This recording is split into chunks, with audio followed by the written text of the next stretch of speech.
Hello and welcome to the Elder Scrolls Online beta. Today I thought we'd do a video on this while the beta weekend's going on and try and just share my thoughts on the game and also give you a kind of sneak peek of the game if you haven't played it already.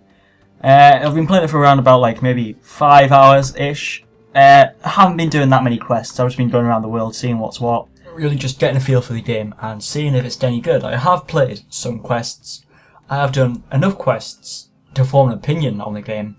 But I haven't just been doing quests, I've been trying to like balance my time between like each activity between like crafting, fishing, all that stuff, try to get a feel for everything in the game, and seeing if it's any good. And hopefully that's why you're here, to see if I think the game's any good, and see someone's opinion on the game. So first off, the game starts as you would imagine. This stuff, and it's like, the common staple for Elder Scrolls game is that you like start in the prison, and it's the same with this. You start in the prison, and you learn how to play, and it sort of like kind of talks down you, things you've never played the game before, but you have. And after that, you get to this kind of place, and it's different for each of the factions.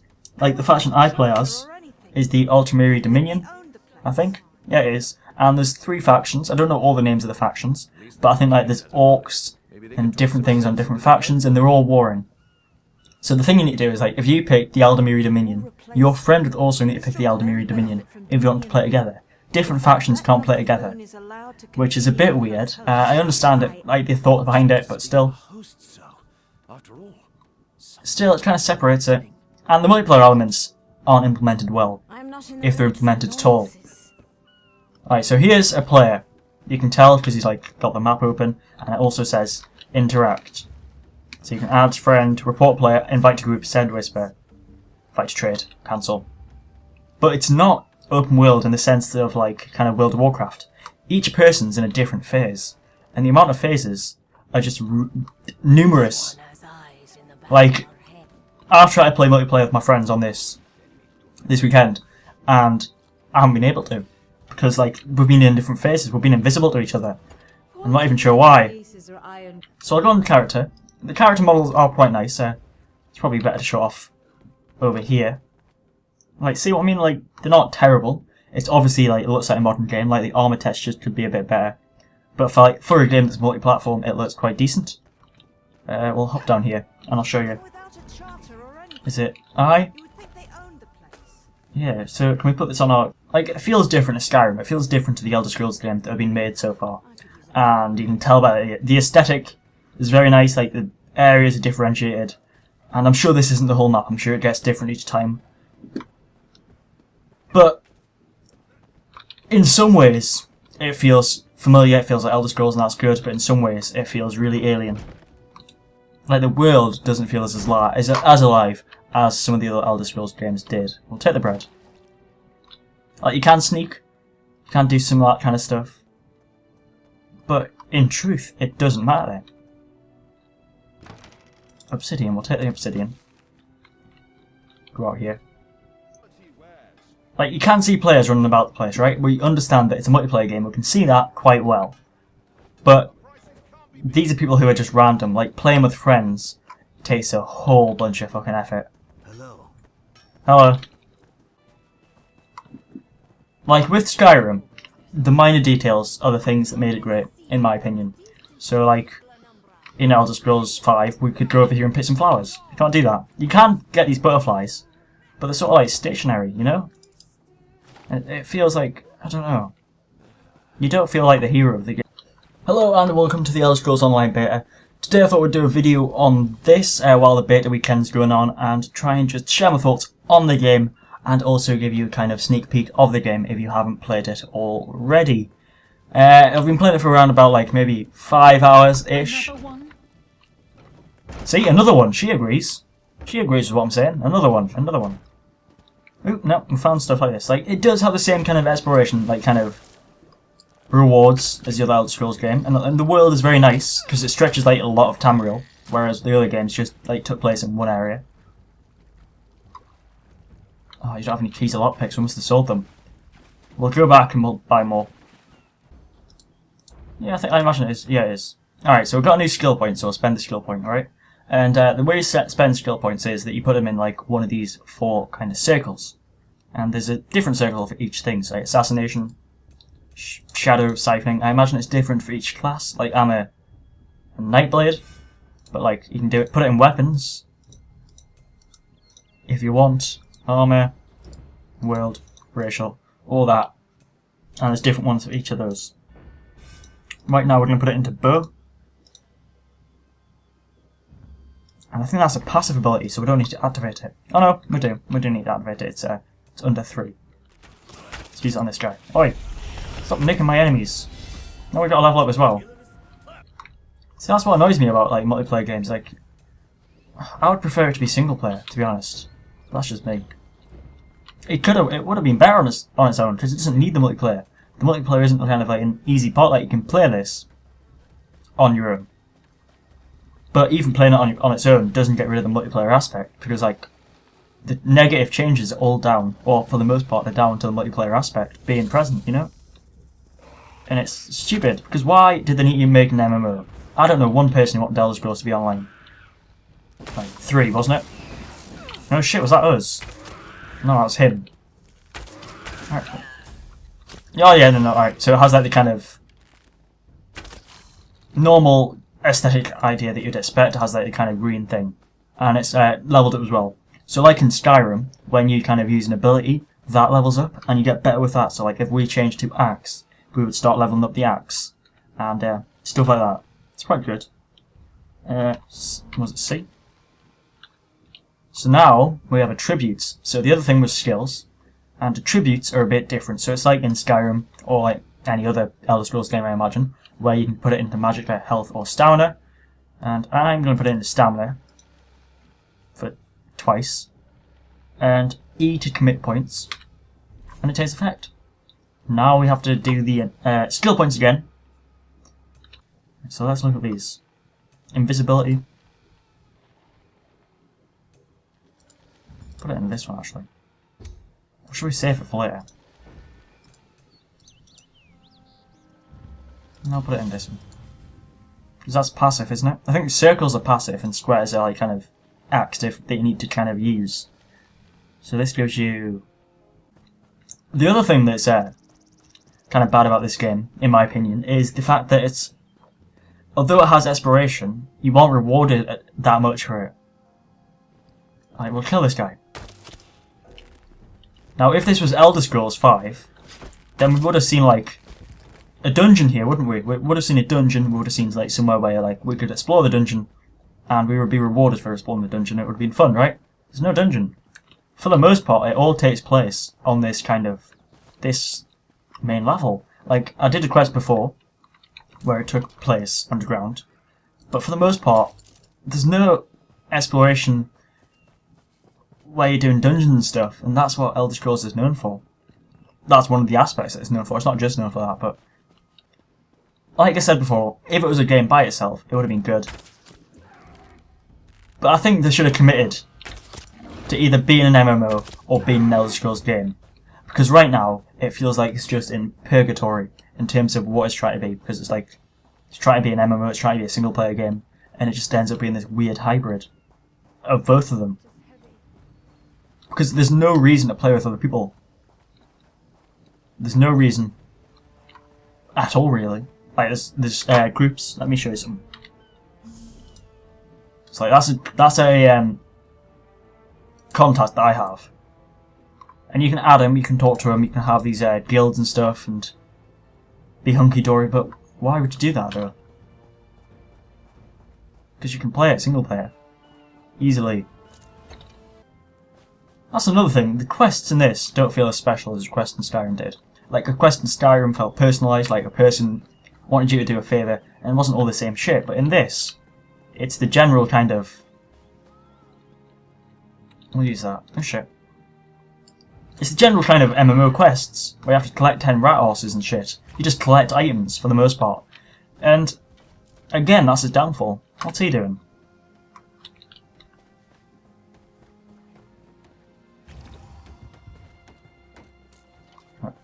Okay. But yeah, the quests are pretty much the same. It's just like, go from point A to B, or collect A and give it to B, you know? The quests aren't special at all. I mean, the art style is quite nice. Like, I don't know how to holster a weapon, which is probably stupid. But you can see the character pretty well. Like, the character does look good. The character creation is awesome. Like, character creation has like a lot of options. I would probably compare it to Eve in terms of character creation, which is Eve's probably the best character creation I've ever seen. But it's certainly like, very good for that sort of aspect, and Elder Scrolls always is. But the quests, I imagine you want to do quests. I mean, like, Elder Scrolls and quests go hand in hand, and the quests just feel like kind of samey. Like, I was about to say the only redeeming quality, but one of the only redeeming qualities is the lore. And that's the thing that's driving me forward in this game, is like wanting to know what happens in the story. Like, if you have no interest in the Elder Scrolls lore, the Elder Scrolls story, then you don't have no interest in this game, because that's the kind of thing that pulls you forward.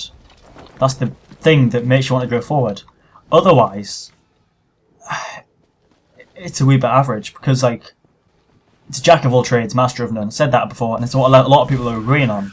It's like, graphics are quite nice, like it's an MMO. So you need to take that into account even. So like, it's not going to be the best graphics, because obviously like, they need to run it on a server, all that stuff, and with a lot of people, it would be really hard to run. The graphics are good for a game, never mind an MMO. You have to remember that it's in beta as well, so always keep that in mind. But I don't know. I honestly think it could have been single player, and it could have been a very good single player game. I don't know why they made an MMO. I think one of the reasons it feels like less of an Elder Scrolls game is because it's not made by the same guys who made Elder Scrolls. I think it's made by like ZeniMax or something. I'm not too sure on that, but I know it's not made by Bethesda themselves, or it's made by Bethesda but in like kind of a lesser capacity. So like, because it's not, you can tell it's not made by Bethesda. It lacks their kind of touch, and it's weird. It's weird in that way. It looks like Elder Scrolls, so it should be Elder Scrolls, but it's not Elder Scrolls. You know?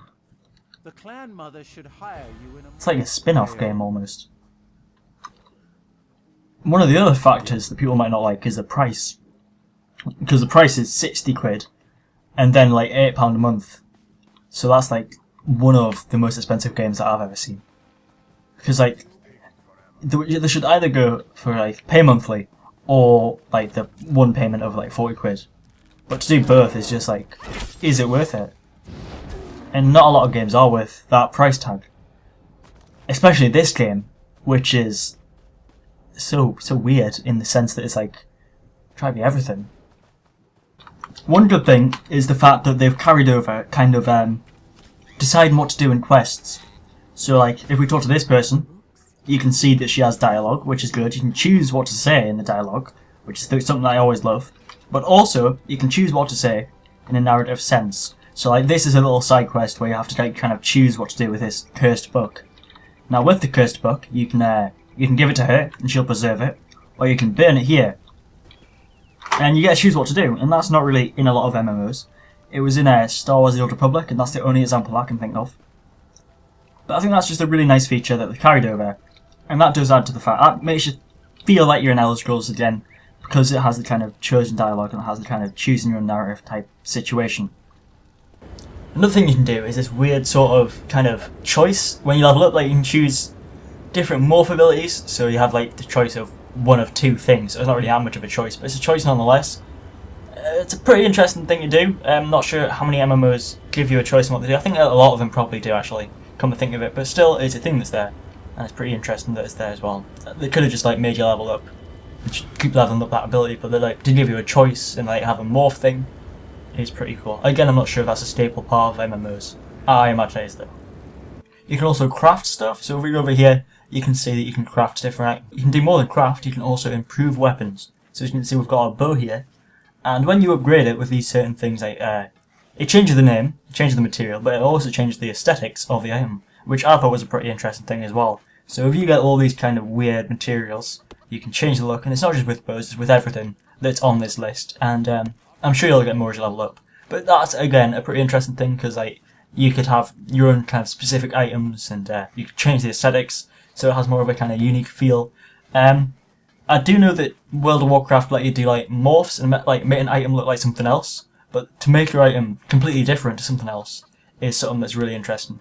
and something that's never been in an Elder Scrolls game, I don't think, so far. I mean, I know you could customize weapons, I know you can enchant them, but you've never been able to make them and change them like in an aesthetic way, without the help of mods, of course. But yeah, again, it's another interesting thing that you can make your own weapons and improve your own weapons and change the way they look. Just adds a bit of ownership to your stuff. Now, I did mention before that the character creation and then the character kind of models are pretty damn beautiful in this game. But one thing that's not very nice to look at is the armors. And I mean that in the sense that they look ugly, but also in the sense that they all look pretty much the same. And I played this for a good kind of 5 to 10 hours. In between that, I didn't really get like an exact timestamp, but it was in between that time. And through the whole time, whichever area I was in, everybody seemed to have the same armor. Now that could be down to it being a beta, they haven't added a lot of armors to the game. But even the armors that were there looked pretty damn ugly, and again that could be down to beta, but still, even because I played it in beta form, I'm going to talk about stuff that like might only be there because it's in beta, you know? And I don't know, it just, with Elder Scrolls 5, all the other Elder Scrolls games, there was armors that were like, there was a multitude of armors, even without mods, and they looked pretty awesome. Of course, like a lot of them did look pretty bad graphics, but of course you need to take like the time that was made into consideration. So like with Oblivion, they're not going to look beautiful, but again, they might have looked beautiful at that time. But still, like these don't even look like nice in an artistic way. They look like painted on, and they just look really bad. And I don't know, it's just a minor kind of bad point about the game. It's nothing kind of major, but it's just something I thought I'd point out. And it's probably something that you've noticed yourself while you're watching the game footage in the background, is that the armors of the people and of my own character look pretty bad.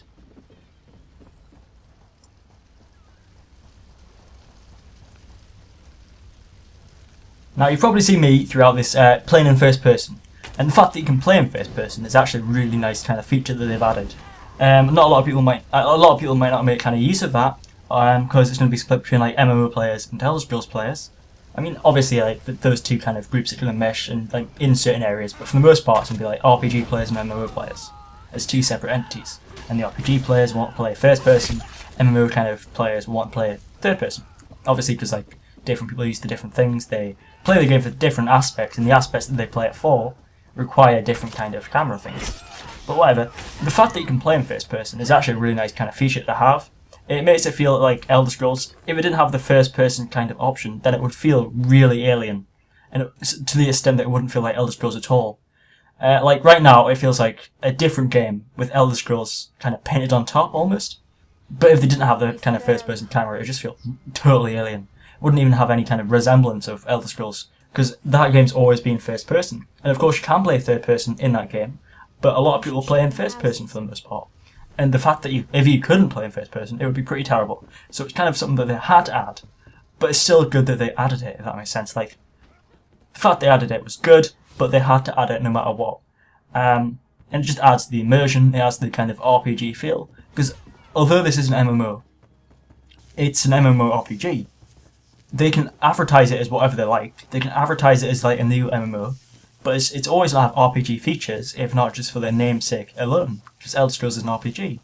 It's like if Call of Duty made a life sim where you had to be a butcher and you had to make money, it would still have some of those Call of Duty features, because or else it wouldn't be Call of Duty, you know? So the same sort of rule applies. The fact that this isn't made by Bethesda, and is in fact made by ZeniMax, is sort of familiar to the situation we had with Halo 4. And I didn't really like Halo as a franchise. I mean, I played it before, but I didn't really like it, to be honest. But the same rule kind of applies. With Halo 4, it was made by 343 Studios. Now, 343 never made a Halo game, but they're always in the background of Halo games. And that's what it's like. So in this case, Bethesda, or Bungie, and ZeniMax are 343.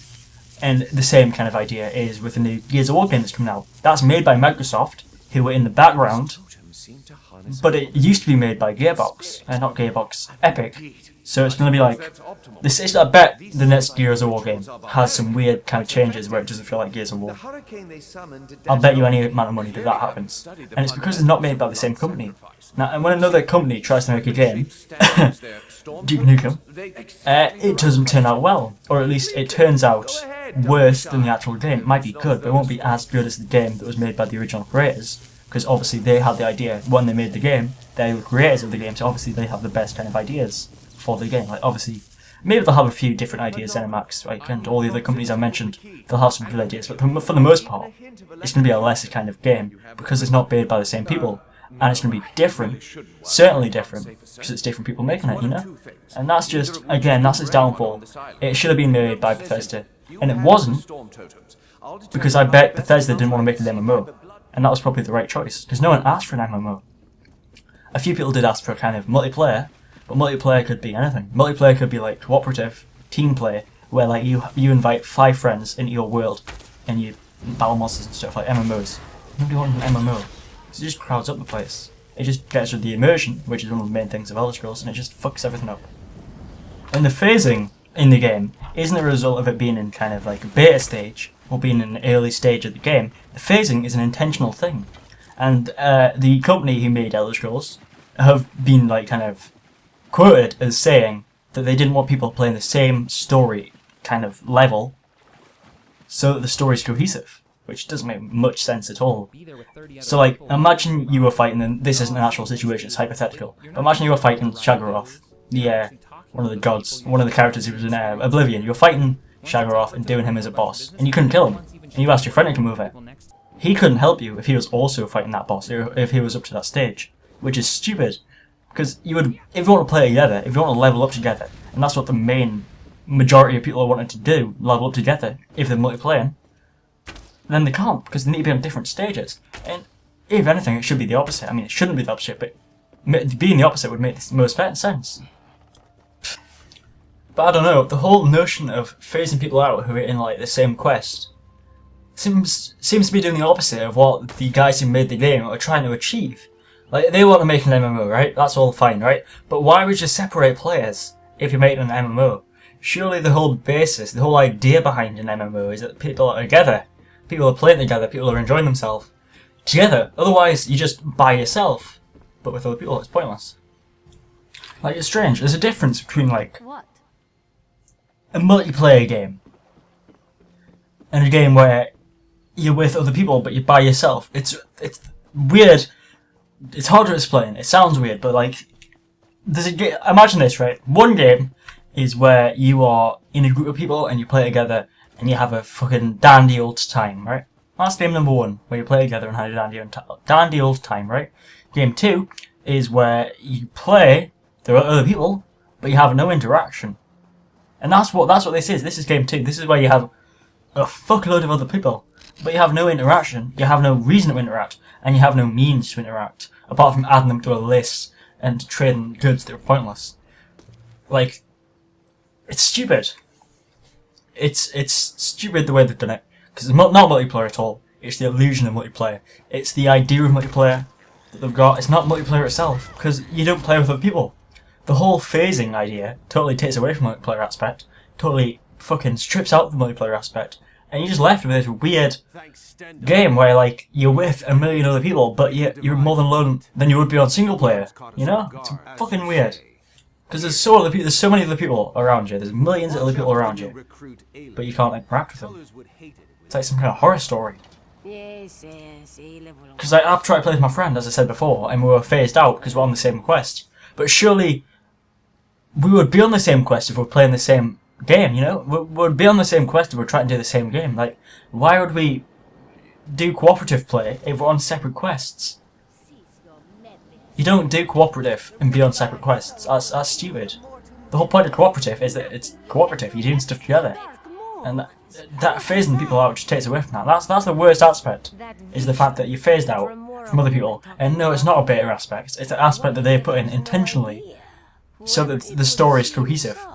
But some people might not care about the story. I mean, what happens if you've played the story fully and you want to do a second playthrough? You're not going to want to sit through the whole story again. You already know the fucking story. You want to just play it for the sake of playing with the gameplay mechanics. You want to play for the sake of playing with other people. You want to play for the sake of fucking playing. You don't want to play for the story all the time. Fair enough doing it once, but you don't do it like 10 times. Having to do the whole story, taking away the ability to play with your friends, just strips out the whole replay factor. So it's only got one replay. It's only got one kind of playthrough in it, or else you'll just get bored. There's no reason to go back, because you'd have to sit through the whole thing, and you can't just like randomly do quests, and you can't do quests together. Stupid. Fucking stupid. That is the worst part by far.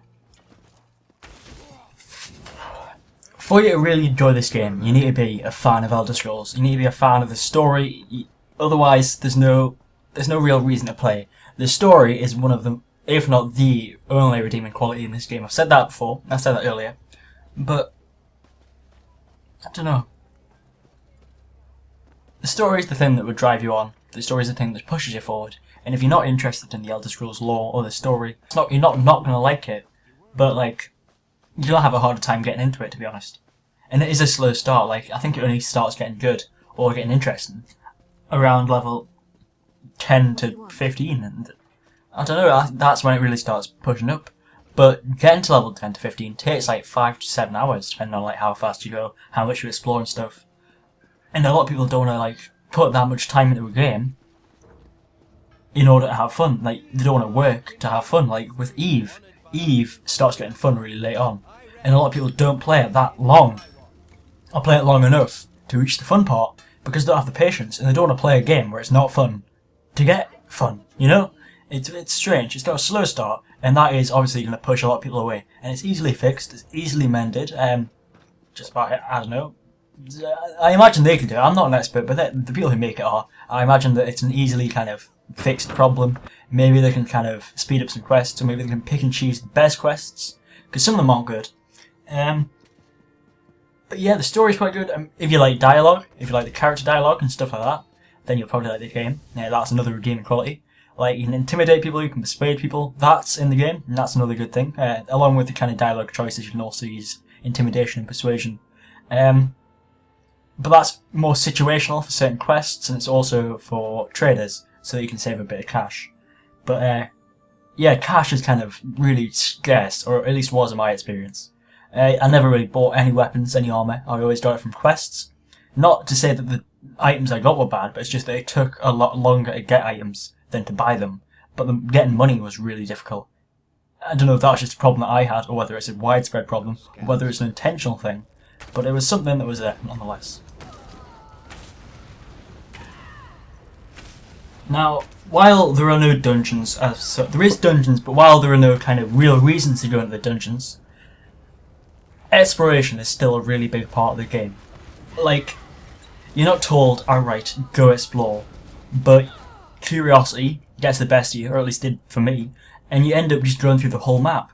So like, I did most of the quests in like the areas I was in, and that's because I was just going about the place, and I kept finding new stuff, and I kept finding new quests, and it's really good. One thing they do well is the quests. Some of them are hit and miss, some of them are similar, but the ones they get right, they get really right. Like, there's one where you need to help out a person who's like stranded because the ship's broke. You have to help a crew who's stranded because the ship's broke, and you think, oh, that's a ship quest, that sounds boring, fixing the ship. But then you come across that character later on in the game, and you remember them, and they do a good job of kind of bringing emotion in the characters. And although there's no real kind of emotional impact, because all you did is fix the ship, it's still nice to like see that character again. And I don't know, it's like, not in a lot of MMOs, and I've played quite a lot of MMOs, and I never really got into them.